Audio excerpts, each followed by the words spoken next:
Mine are probably, well, our band is probably between the four: the Jam, the Beatles, Oasis, and the Stone Roses. I think we'd probably make it that four. I think they seem a bit not like mythic or magical, but it's just like something that we weren't around at some of those times, so it's just opens your imagination up a bit more. I think a lot of people still like the old stuff.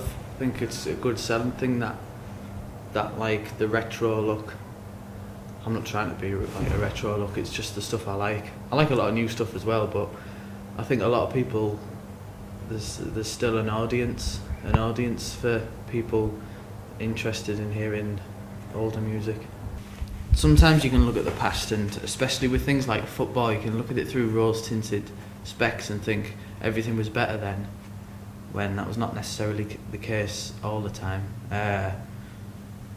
But I think I got into older music because I listened to my parents' music that they were into, and like we always had we had the Stone Roses first album on in the car, and I remember that from being little, and then I eventually got into them around 14, and it's like finding something and you're like, oh wow, I haven't come across this before, and you just look through all your parents' record collections and things like that, and that's what I've done. I've just gone through and listened to some of them and sorted out what I like and what I don't like.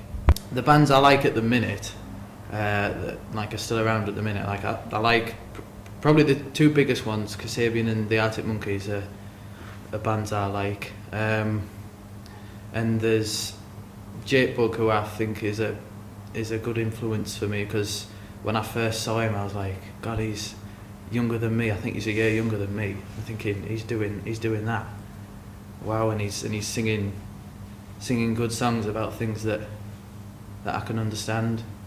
I think it's about honesty, because then you see who these people are and what they're really like. They're not all the time. They're not always great singers. They're human, just like the people in the audience watching.